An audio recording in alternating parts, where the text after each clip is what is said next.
Solte a vinheta, por favor. No programa de hoje, o economista e galã da PAN nas horas vagas. Vamos falar de dinheiro pelo Brasil e pelo mundo com o comentarista Alan Gani. O Gani tá aqui, mas todo mundo junto. Vamos fazer aqui um bem bolado. Se ele é economista sofá também. da PAN. O sofá da PAN, pô. Puxa mais uma cadeirinha lá, ó. Tira o... Cadê o... Vai lá, vamos fazer a girafa. Faz a girafa dançando para o público. Aê, olha lá, a girafa dançando enquanto a gente arruma aqui, ó. É um segredo da televisão. Mostra tudo, mostra a mudança também, mostra a mudança e a girafa está fazendo um momento para o público, enquanto a gente organiza esse ser. Aí está. O que foi? Entrou uma vinheta. É a dela. Então solta a vinheta. Da olha. O dólar acabou de bater 5,60. Parabéns aos envolvidos. Tudo isso muito bem contado e explicado pela empresária e especialista em mercado financeiro. Então, o preço do pão francês, que está na mesa de todo brasileiro praticamente, ele aumenta. Aí ele extrapolou.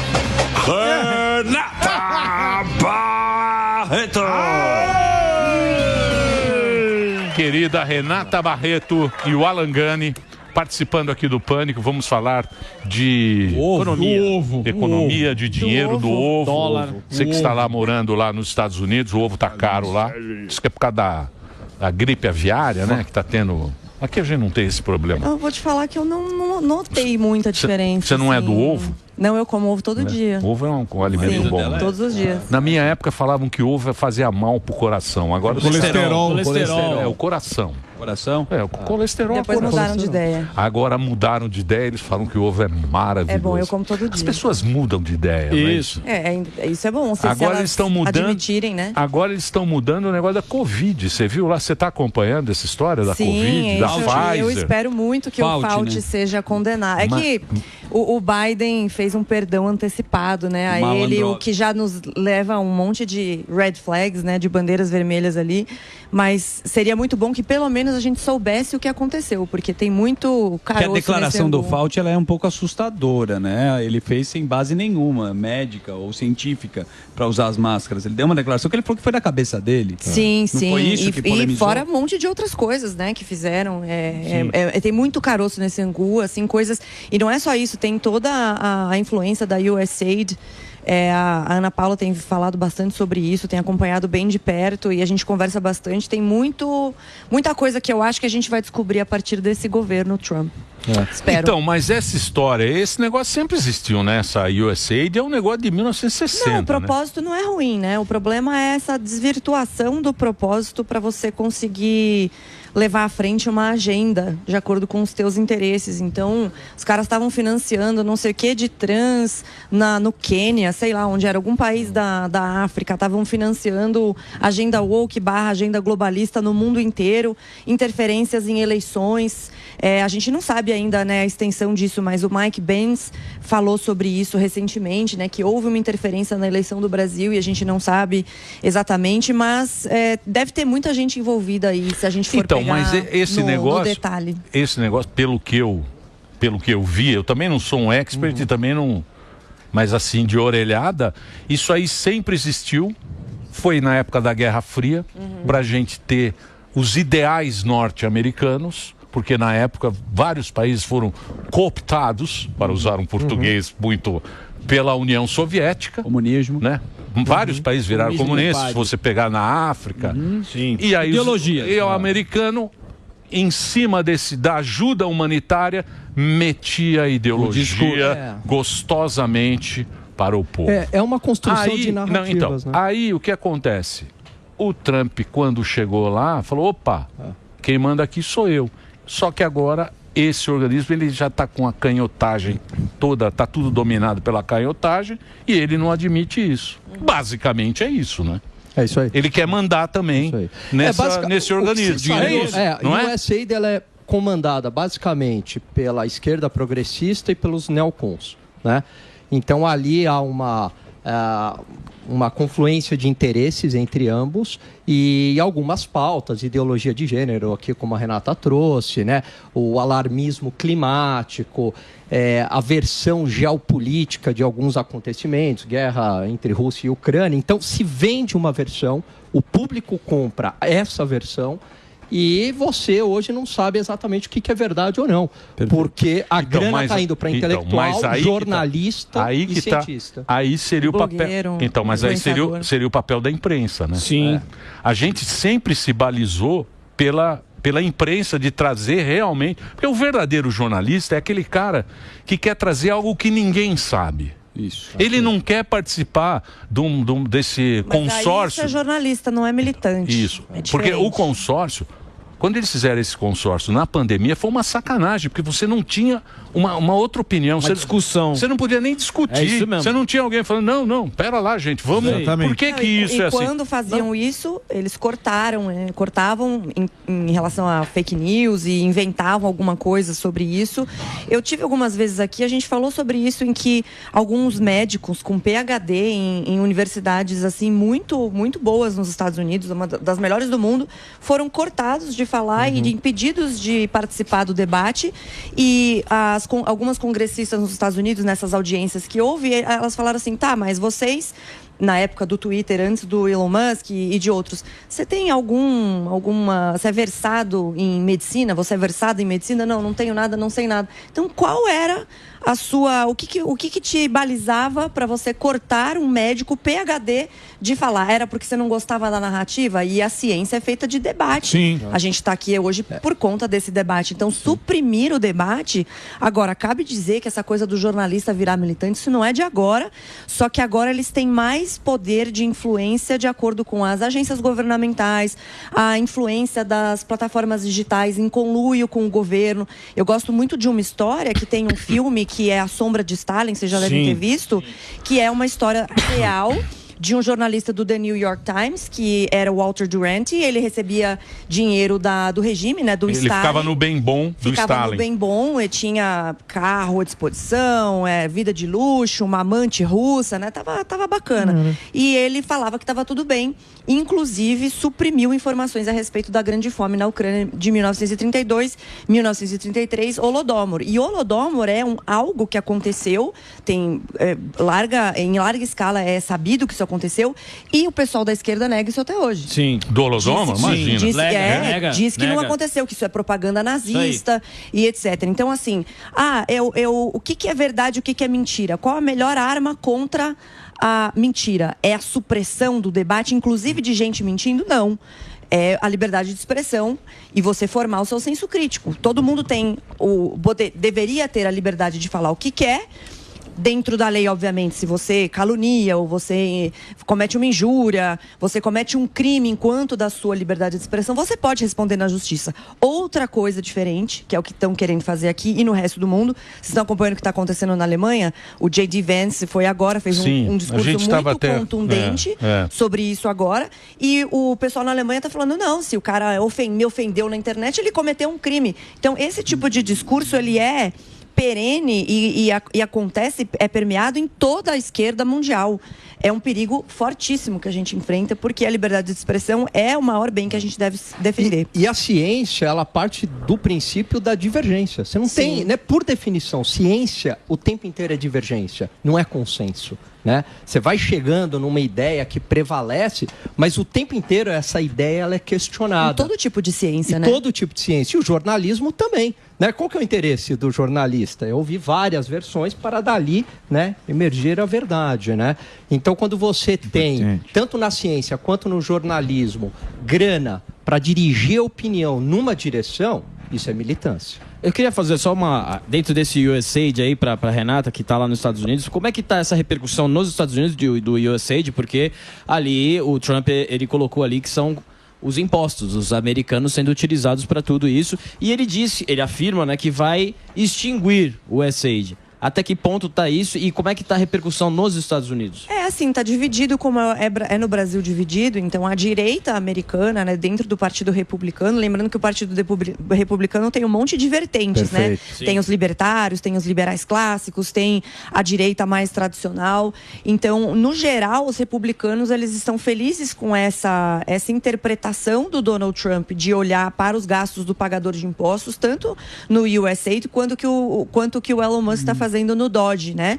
De olhar os gastos a fundo, ver o que está sendo gasto e tentar fazer uma redução de custos. Eu não sei se o objetivo do Donald Trump é realmente encerrar o USAID para sempre, mas dar um pause até você falar, ó, isso aqui não dá, isso aqui não dá. E o que eu gostaria de ver realmente é essa transparência nos gastos. E lembrando que os Estados Unidos, eles são um norte para o resto do Ocidente, né? Então, se eles começam a fazer isso tanto é verdade que várias empresas já há algum tempo, até antes mesmo do Trump ser eleito, mas com essa onda mais conservadora invadindo os Estados Unidos, começaram a diminuir as políticas woke nas empresas, né? Então, mesmo o setor público americano fazendo uma influência para o setor privado. Então, a recepção dos republicanos é boa, mas aí os democratas, principalmente que já foram muito para uma esquerda mais extrema, nessa linha mais de uma chantagem emocional. Tá acabando com a ajuda humanitária. Os democratas é meio PSOL, né? Não é nem PT.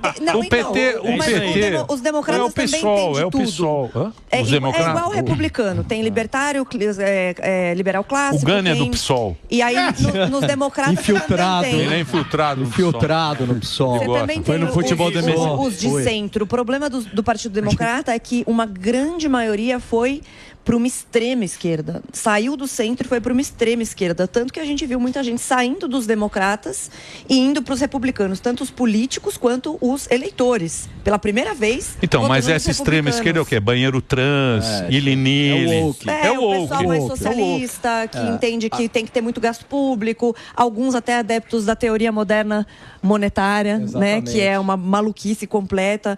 Então, eles foram muito para a extrema esquerda. E até quem é tradicionalmente democrata falou, opa, peraí, com meus filhos não vai rolar. Sim. Então, mas isso aí é o cara normal, né? Quando você começa a mexer no filho, aí você fala, opa, criança. Não agora, mexe no meu filho. Essas ideias que vem pra cá de ideologia de gênero, banheiro trans, e legalização de droga, e aborto, todas essas ideias, não é a esquerda brasileira que fabrica. A gente é tão ruim que isso a gente tem autenticidade. É a esquerda americana. Isso aí vem lá de intelectuais, né? De acadêmicos. A gente só copia a parte ruim, né? Exatamente. A parte boa, não. Nada. É que os Estados Unidos, ele preserva a liberdade. Você mora lá, e eu achei uma coisa interessante, né? Que tem uma amiga que reside lá nos Estados Unidos, e ela estava falando o seguinte, maconha é liberada aqui. Porém, para o cara trabalhar, você tem que fazer um exame toxicológico, pegar o cabelo, o cara então assim, eu não vou contratar quem está fumando maconha, essa é a liberdade que te dão. Então, como é que funciona? Como é que você mas isso é por estado, né? Isso também é uma coisa muito sim. interessante dos Estados Unidos, que é algo que eu acho que o Brasil teria muito a aprender e copiar coisa boa, né?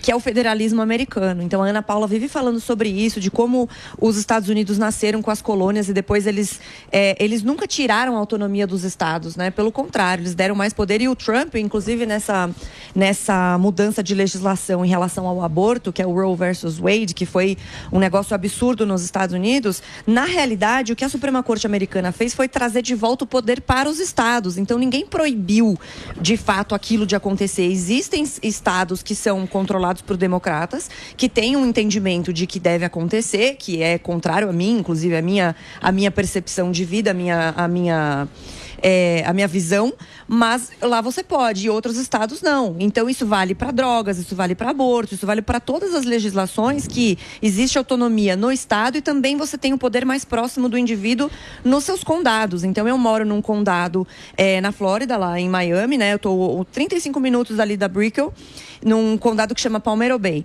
Eu recebo em casa, eu ainda não posso votar porque eu não sou cidadã americana, né? Eu sou só residente permanente com o Green Card. Mas eu poderia, se eu fosse já cidadã cidadã americana, e eu espero que daqui 5 anos eu seja, votar em relação a diversas coisas que acontecem do meu lado. Então, reformas das escolas, se precisa cobrir um buraco, reformas de hospitais. A gente recebe um caderninho lá dizendo, vai ter isso, você vota sim ou não, o que você prefere, o seu dinheiro está sendo gasto aqui, o seu dinheiro está sendo gasto dessa forma, você pode pedir recall se o prefeito não tiver bacana, isso é muito bom. Se o juiz você também elege.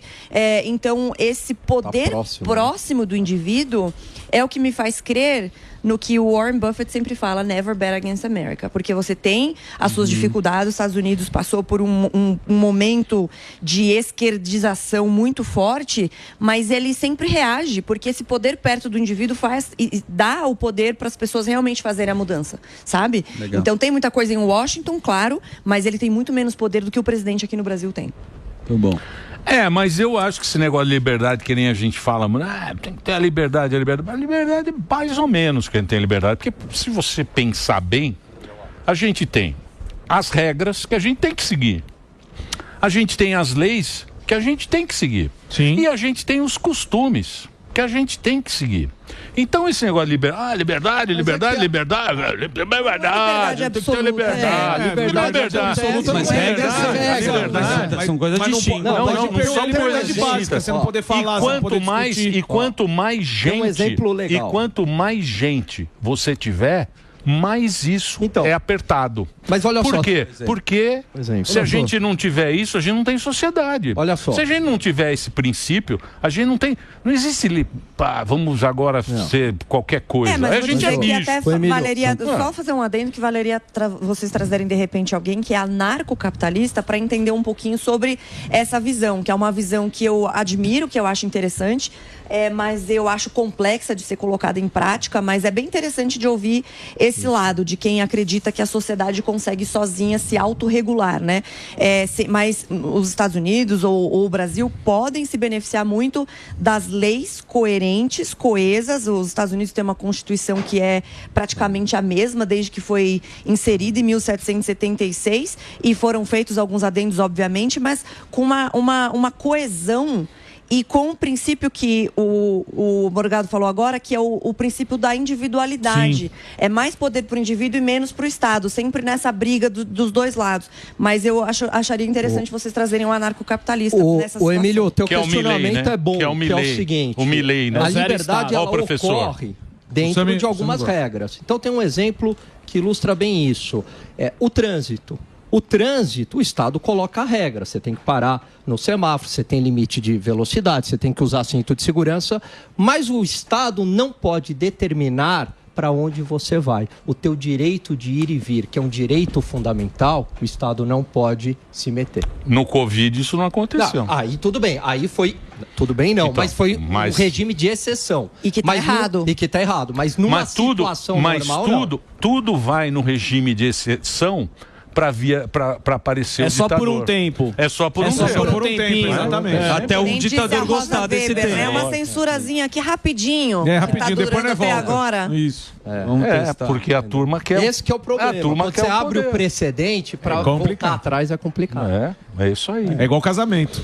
Agora, você deixa de jogar bola um dia, você nunca mais vai jogar bola. Joga. É isso aí. É isso aí, Gordão. Morgadão nunca mais bateu um pênalti, né, Morgadão? Vai nessa. Ele tá sentindo, né? É igual. Então, esse negócio aí que você está falando do... Como é que chama? Anarcocapitalismo. Que é o Milei. O Milei é um libertário, né? Então tem algumas vertentes disso, mas assim, tem alguns expoentes interessantes no Brasil sobre isso, porque como eu te falei, eu acho que o Alan também, né, liberal clássica, que entende que tem que existir um mínimo de Estado que seria o minarquismo, um mínimo de Estado para ter as leis e conseguir fazer com que a sociedade funcione. Mas eles têm ideias muito interessantes e que eventualmente... Como o Milei, né? Ele é libertário e ele virou presidente, então ele está dentro do Estado. Mas dentro do Estado você conseguir puxar suas ideias, empurrar suas ideias pro lado que você acha que é o mais correto. Então, diminuindo regulação, diminuindo o tamanho da máquina pública. Então, não significa que você, mesmo sendo um anarcocapitalista ou libertário, que você dentro do Estado você não consiga fazer essas mudanças que a gente acha que fazem sentido. Então, eu acho que seria interessante para vocês. trazer Muito. alguém aqui.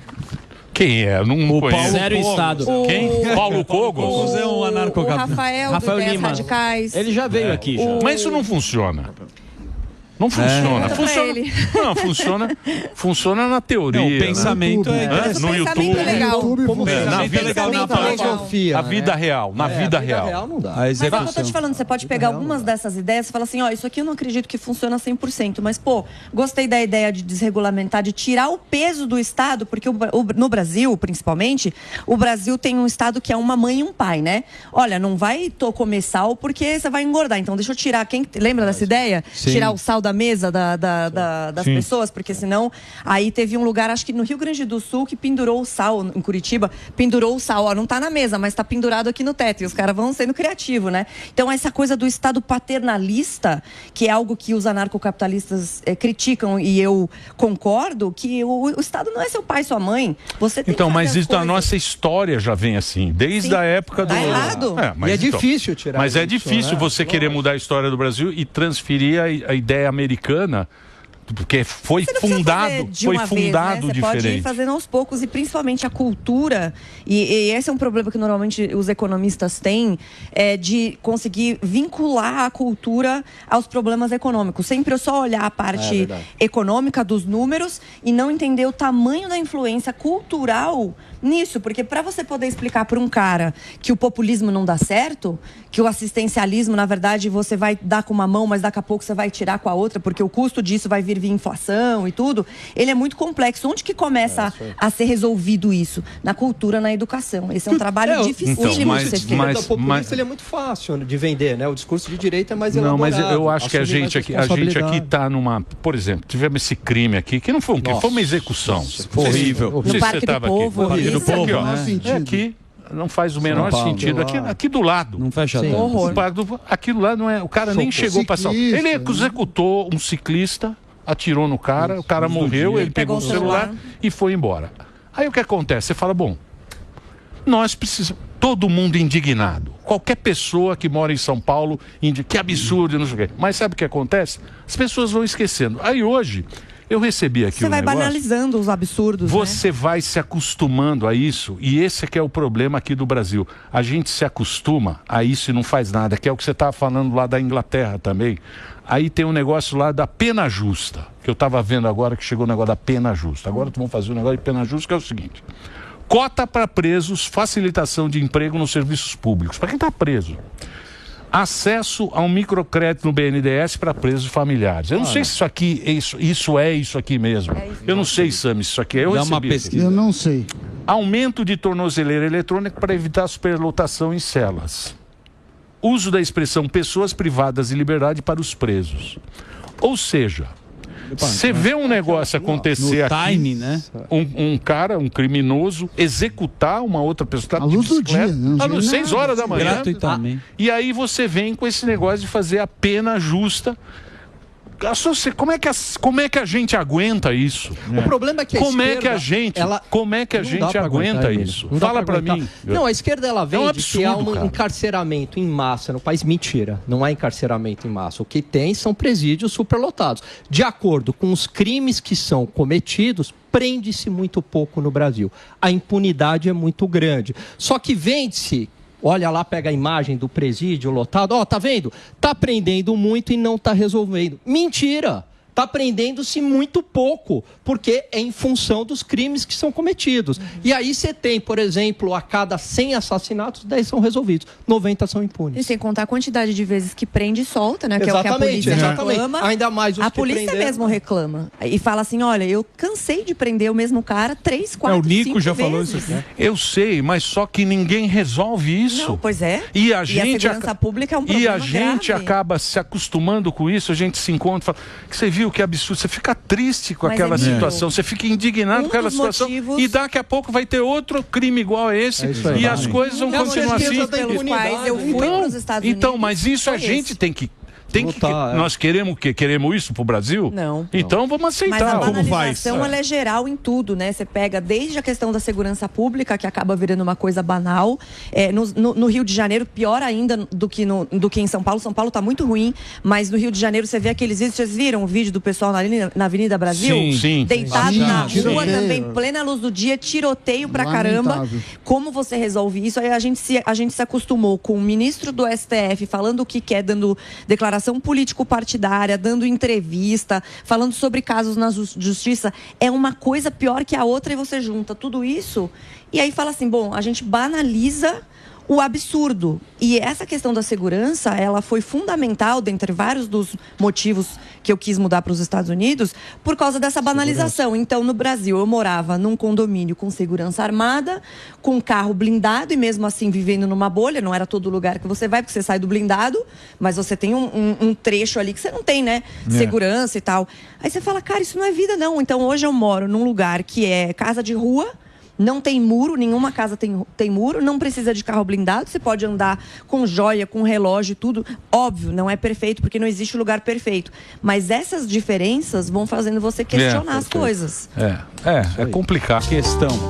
Na questão para os dois. Desculpa falar desse negócio ruim, aí. Mas é horrível. É porque eu não é chato esse... Bom, eu fico tão chateado, cara, com esse negócio, viu? Não, mexeu, ter que ficar dando essa... Mexeu, né? É um negócio desagradável. Foi um dos motivos que a Renata... Sabe, a gente vai desacreditando, né? Exatamente. Desacreditando. Esse é o problema. Como eu fiz certo. Fala no microfone. Continuamos ao vivo aqui. Sim. Vou fazer uma pergunta para vocês dois. Até vou puxar que você está morando lá nos Estados Unidos e tem vários decretos que o Donald Trump não para de assinar.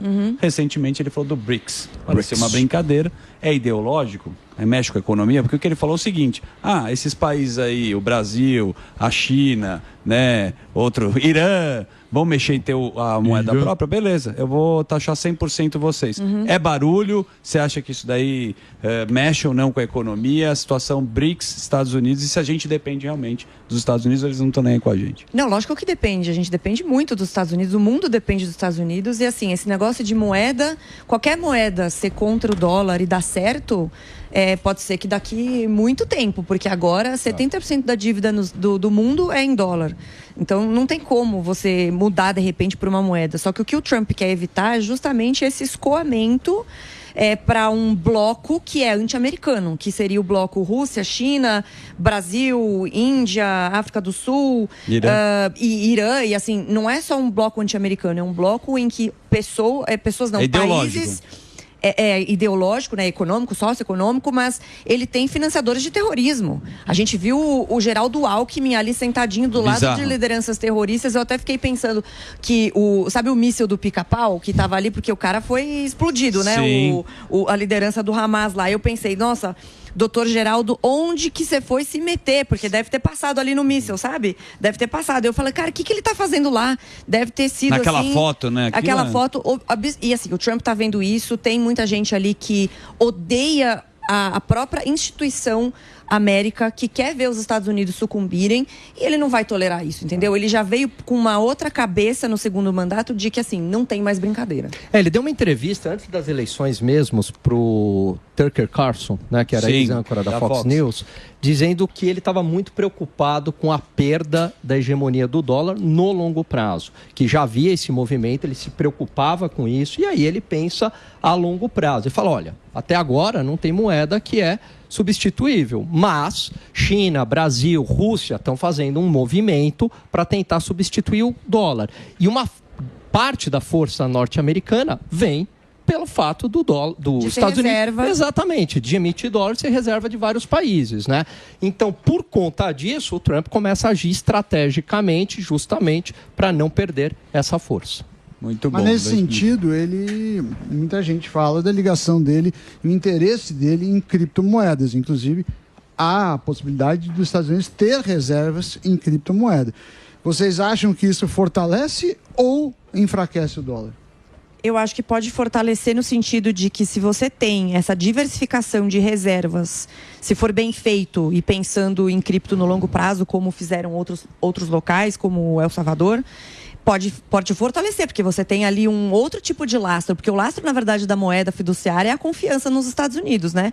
E aí você tem uma possibilidade de fortalecimento dessa confiança se há corte de gastos, se você consegue ver um esforço porque os Estados Unidos também tem um problema grave, né, de fiscal, a diferença é que eles têm um juros pequeno e eles são a reserva mundial. Mas então todo mundo... a dívida dele é muito alta. 34 trilhões. É uma dívida muito grande. Só que as pessoas comparam Brasil e Estados Unidos e não dá para comparar uma coisa com a outra. 34 trilhões de dólares. É que a dívida, ela está falando que a dívida PIB americana é maior que a brasileira. Não dá para comparar um país subdesenvolvido com os Estados Unidos, que é a reserva internacional de valor. Então, uma reserva estratégica, pontual, em cripto, eu acho que pode fortalecer o dólar e fortalecer os Estados Unidos e não o contrário. O que você acha? Não, eu concordo. Eu acho que não são também moedas concorrentes, né? Até porque você vai ter a reserva em dólar. Boa. Compra do Milei, que é boa.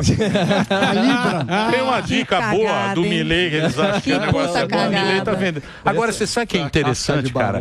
O negócio que aconteceu na Segunda Guerra, está acontecendo agora de novo. Porque, por exemplo, você vê a guerra, né? Na Segunda Guerra Mundial, o Churchill segurou a bucha. Ficou lá sozinho, né? Na Inglaterra, lá, bombardeado. A Europa toda dominada. Isso, a Europa dominada, tal, ele sozinho ali e tal, não sei o quê, sofreu e tal. E ele dizendo que não ia negociar, né? Chegou no final, a Inglaterra, a Grã-Bretanha, né? Foi pro saco, perderam todas as colônias, ficou pequenininho, e quem se beneficiou foi o Stalin e os Estados Unidos, que viraram os negociadores. Agora, o Zelensky, tiraram o Zelensky da parada. Quem está acertando? O nosso querido Donald Trump e o nosso querido Putin. Os dois estão conversando. Estão na mesa agora. E o outro que ficou lá tomando coisa, ficou seguro. Qual é a visão do Trump? Como é engraçada a vida, né? A visão do Não Trump, aparentemente, é assim. Ele acha que ele tem certeza que o maior inimigo deles, inclusive da Rússia, é a China.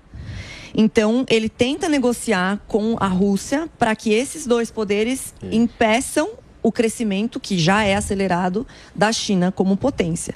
Até onde vai isso é mais ou menos igual quando Churchill se aliou à Rússia, né, à União Soviética, e depois que eles derrubaram os nazistas, ele fez uma operação super secreta chamada Unthinkable, a operação que nunca saiu do papel porque ele não foi reeleito primeiro-ministro. Sim. Mas a operação dele, ele ficou muito sentido de ter deixado os poloneses na mão da União Soviética, que foram excelentes aliados durante muito tempo dele próprio e da Grã-Bretanha, e ele queria depois derrubar o Stalin. Então eu não sei se... Mas ele se ferrou, né? Se ferrou. O Churchill se ferrou. Se ferrou. E agora o Zelensky... Porque o Zelensky não quer mais eleição. Não tem mais eleição lá na Ucrânia. Falou, não, eleição acabou. Teve algo que passou. Eleição acabou, não tem mais eleição, agora... Com papai. Teve algo que passou Apareceu batido. O Trump quer ser o xerifão.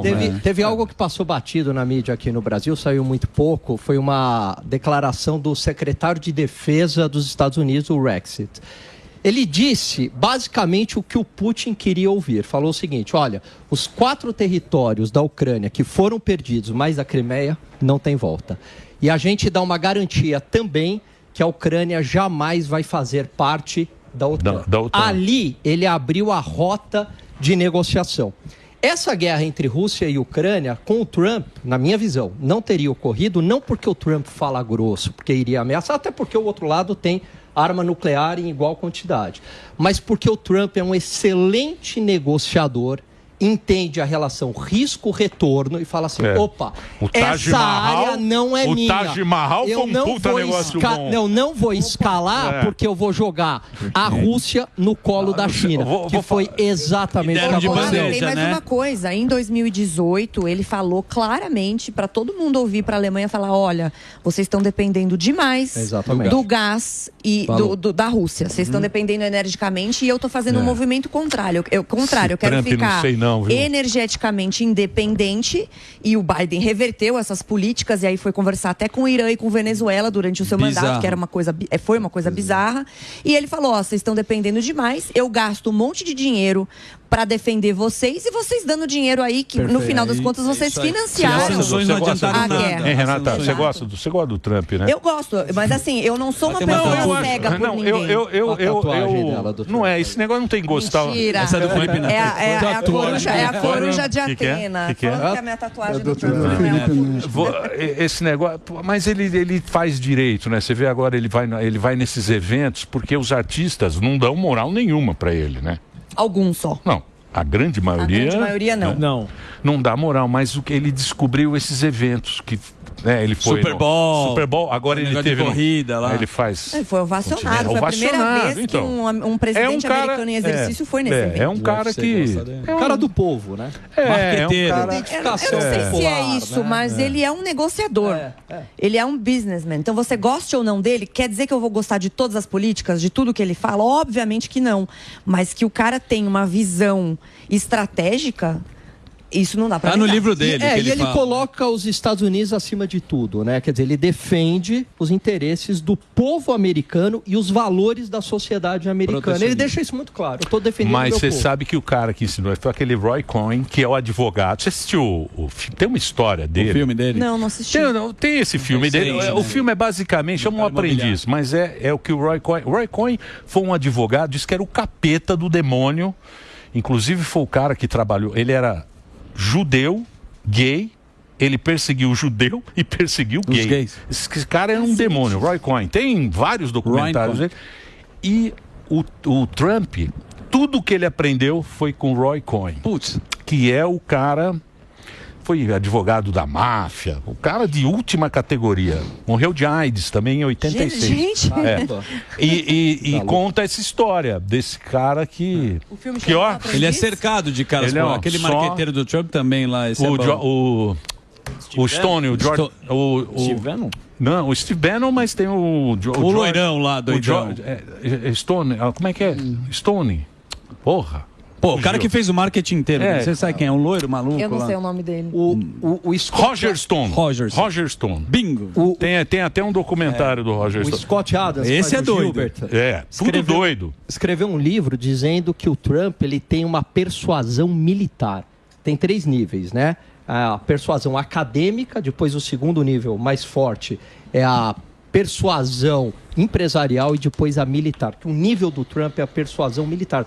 Na primeira corrida presidencial, ele convenceu o Partido Republicano inteiro que ele era a melhor opção. Sem nenhum apoio. Você lembra disso, Renato? Não tinha nenhum apoio. O pessoal dava risada. De maluco.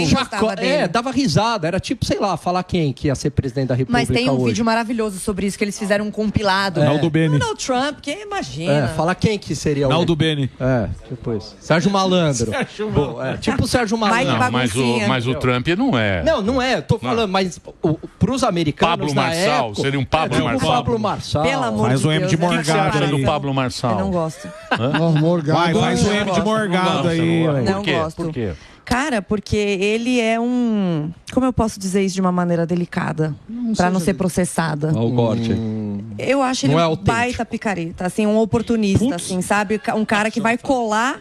Eu não gosto de gente que não tem valor e princípio definido. Agora eu tô contigo porque isso é bom pra mim agora. Daqui a pouco eu tô com outro porque agora isso é bom. Então ele tem a moral fluida. E eu não gosto de gente com moral fluida. Sei lá, é complicado. Candidato, presidente. Tá bom, Candidato. Não é o meu. Não é o meu.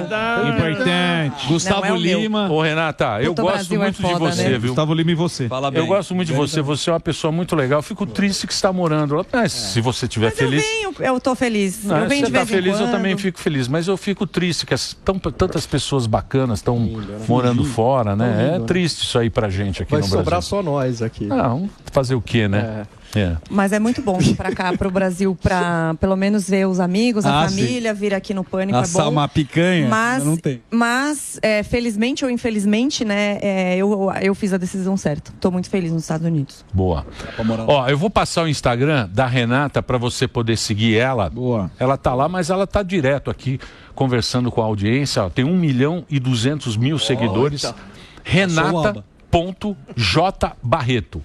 Instagram, @renata.jbarreto. que está escrito ali? Eu não enxergo. No bio, o link da bio. Vamos ver o link da bio. O que está escrito no link da bio? Sonhadora, Brazilian cozinheira. Living in America, a Partner Faz Group, né, que é a nossa empresa de investimentos, CEO tá. e founder da Cursology com meu marido, que é a plataforma de cursos, 21 anos em finanças e especialista de mercado internacional. Você está 21 anos já, né? Eu comecei com 18, tô com 39, então... Você tá lindona, hein?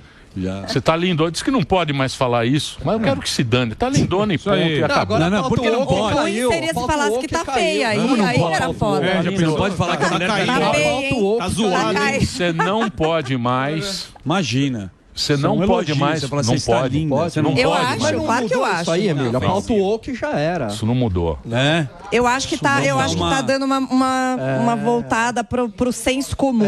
Acho que tá voltando. Muito bem. O Alan Gani também participou aqui. Ele tá aqui na programação da Jovem Pan. Sempre o Instagram dele Esse tá aí, não ó. tá lindo, né? Alan _ Gani. É isso, ó.